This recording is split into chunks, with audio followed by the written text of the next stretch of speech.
Hello, सभी को नमस्कार। आज की क्लास में अपन पढ़ेंगे जो पहला अध्याय चल रहा है उसके जो तीसरे कवि हैं, 3 कवि हैं उसमें, कबीर, तुलसी और कृपाराम खेड़िया। कवि कृपाराम खेड़िया के बारे में अपन पढ़ते हैं। कवि का नाम है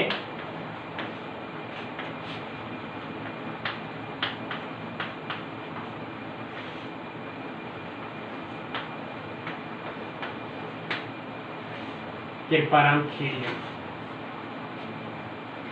कवि कृपाराम खेड़िया के बारे में अपन थोड़ा सा मौखिक चर्चा कर लेते हैं।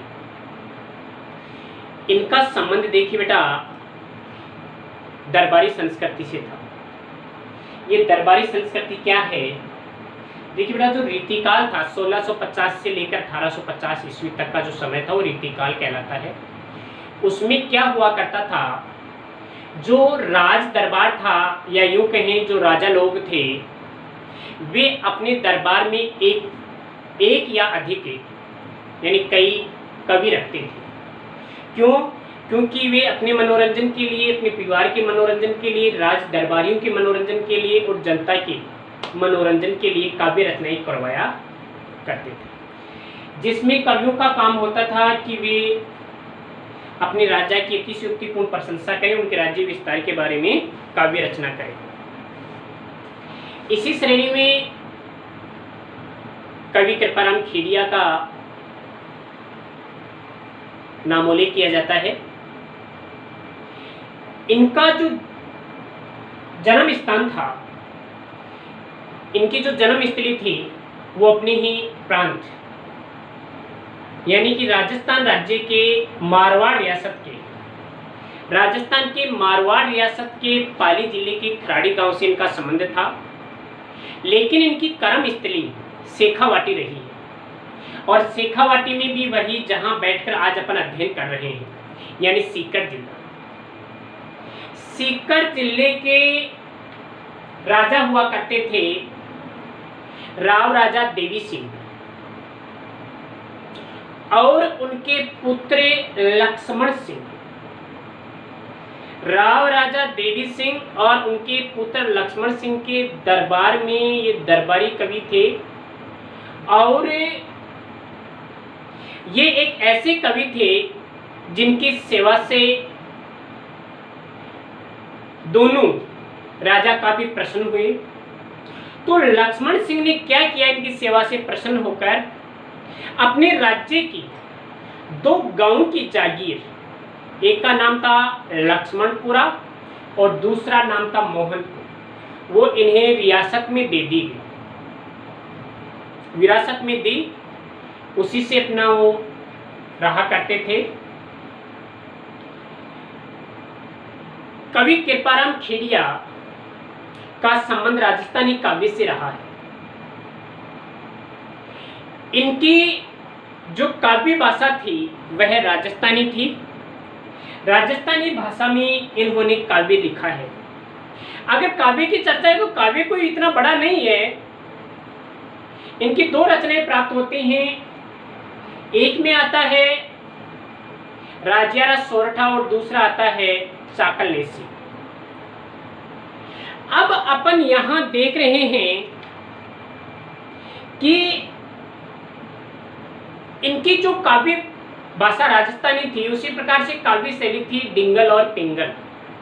देखना, डिंगल पिंगल वह शैली है जो राजस्थानी भाषा में जो काव्य लिखा जाता था, तो राजस्थानी भाषा के साथ जब ब्रज भाषा मिल जाती थी तो वो पिंगल बन जाती थी, और जब उसके साथ में अपभ्रंश भाषा मिलती थी तो वो डिंगल बन जाया करते थे। तो ये उस शैली या उस संस्कृति के कवि माने जाते हैं। चर्चा करें बेटा अपन कि इनकी जो रचना प्राप्त होती है, जिस रचना के लिए जाने जाते हैं, जिस रचना के लिए वे काफी प्रसिद्ध हुए हैं, वह है राजियारा सोरठा। कौन सी है?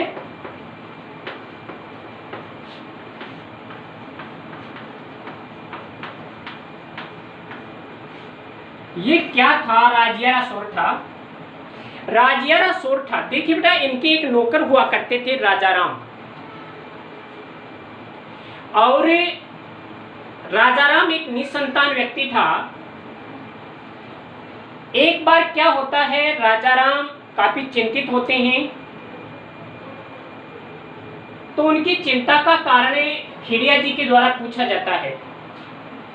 तो वे बताते हैं कि हर व्यक्ति अपने नाम को लेकर के चिंतित है, अपने नाम के लिए चिंतित होता है कि मेरी मृत्यु के बाद में, मेरे जीवन काल के अंत के बाद में मेरा नाम कैसे चले।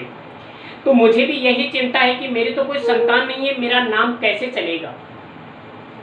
तो कवि खेड़िया जी कहते हैं कि देखिए, नाम संतान से नहीं चलता, कर्म से चलता है। आप मेरे सेवाभावी नौकर हो और मैं आपके नाम की प्रसिद्धि इतनी कर दूंगा कि आने वाले युगों तक आपके नाम का स्मरण करते रहेंगे, लोग आपके नाम को पढ़ते रहेंगे। तो बेटा क्या होता है कि राजाराम के द्वारा जो सोरठे लिखे गए हैं, सोरठा एक छंद होता है, राजाराम के द्वारा जो सोरठे लिखे गए, उन सोरठों का जो अंतिम चरण है, चौथा चरण है, उस चरण में राजाराम का नाम राजिया के रूप में अपन को पढ़ने को मिलता है। तो आज अपन सभी राजाराम का नाम लेते हैं, राजिया का नाम लेते हैं। तो ये थे बेटा राजाराम या राजिया सोरठा। तो चलिए इनके जीवन परिचय को अपन पढ़ते हैं। इनका जन्म, देखिए बेटा, इनका संबंध दरबारी संस्कृति से था। तो ये दरबारी संस्कृति के कवि थे।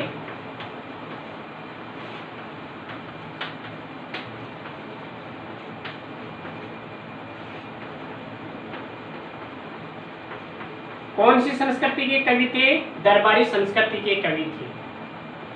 इनका जन्म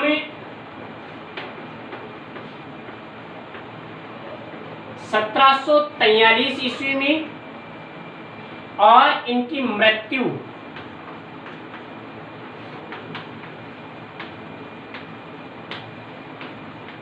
1833 ईस्वी में हुई थी।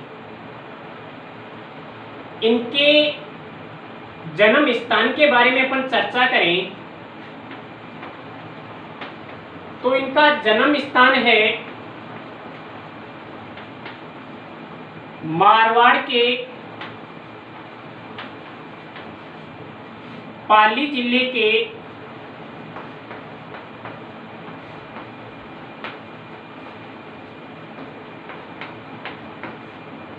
खराड़ी गांव में। इनके गांव के नाम पर ही इनका गोत्र है खराड़ी या खेड़िया। इनके पिता का नाम अपन देखें, इनके पिता थे बेटा जगराम जी खेड़िया।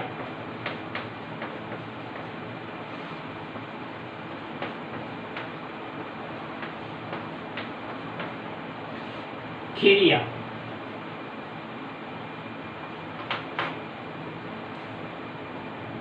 इनके आश्रयदाता देखें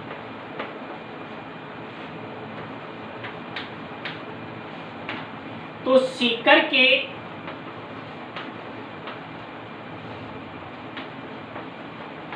राव राजा देवी सिंह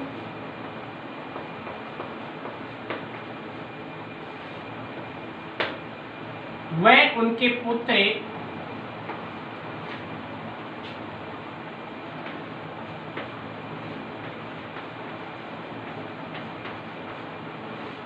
लक्ष्मण सिंह, जिन्होंने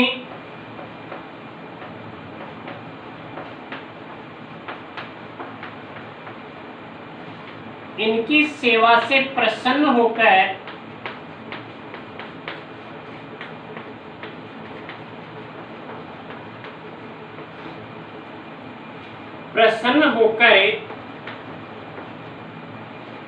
अपने राज्य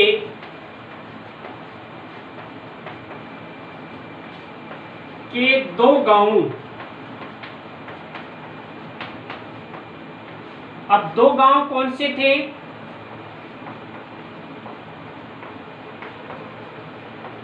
लक्ष्मणपुरा व मोहनपुरा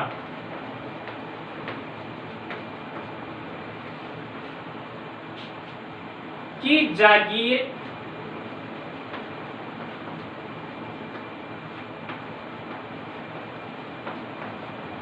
इनको पुरस्कार स्वरूप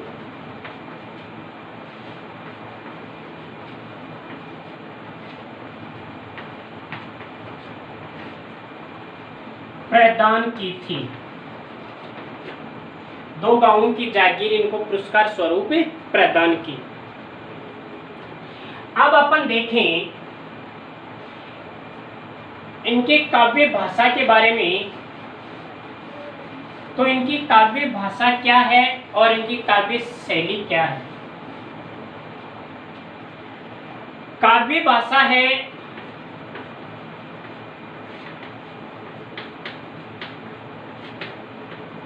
राजस्थानी।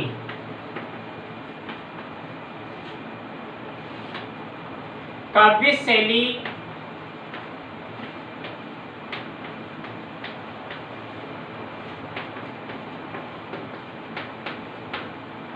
डिंगल व पिंगल। डिंगल क्या है और पिंगल क्या है। जब राजस्थानी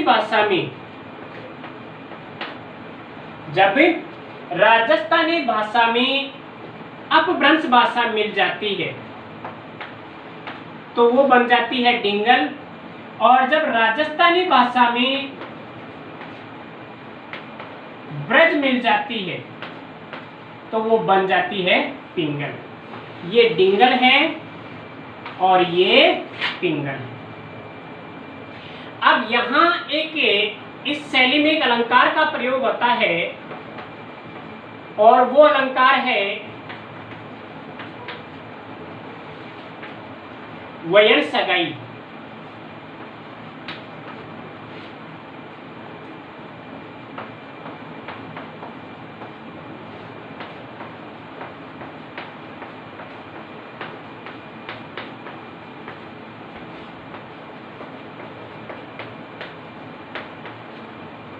या वैन सगाई अलंकार। ये क्या है, देखिए बेटा, प्रत्येक छंद में 4 चरण होते हैं। तो जिस छंद के प्रथम चरण के प्रथम शब्द के प्रथम वर्ण के रूप में आने वाला वर्ण उसी चरण के अंतिम शब्द के प्रथम वर्ण के रूप में दोहराव होता है, तो वहां वैन सगाई अलंकार होता है। और छंद है सोरठा छंद।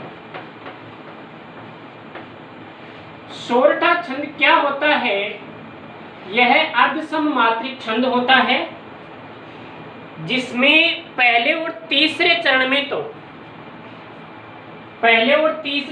तो 11-11 मात्राएं होती हैं और दूसरे और चौथे चरण में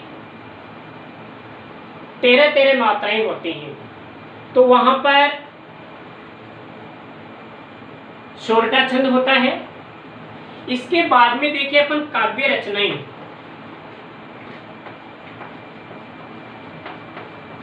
देखिए बेटा, इनकी काव्य रचना कोई ज्यादा नहीं है। इनकी प्रसिद्धि का जो कारण है वो राजियारा सोरठा ही है। तो इनकी पहली जो काव्य रचना है वो है राजियारा सोरठा।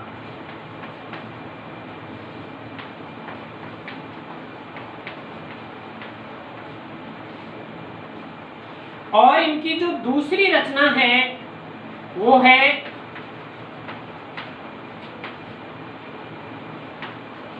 चाकलनेसी या चालकनेसी।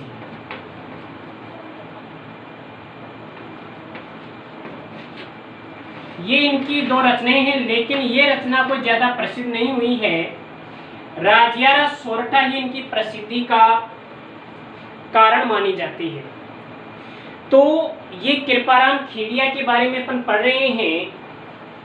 इनके अलावा अपन देखें कि कृपाराम खेड़िया जो थे वो अपनी दरबारी संस्कृति के रूप में जाने जाने वाले प्रमुख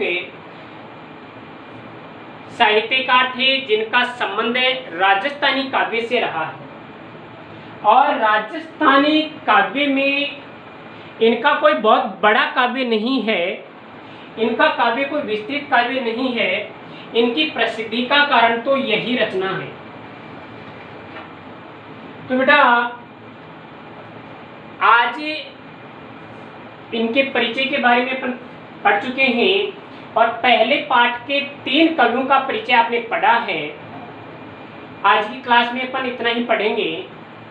कल किसी जो अपना दूसरा पाठ है, दूसरा अध्याय है, और वो है सूरदास जी। तो सूरदास जी का परिचय अपन पढ़ेंगे। धन्यवाद।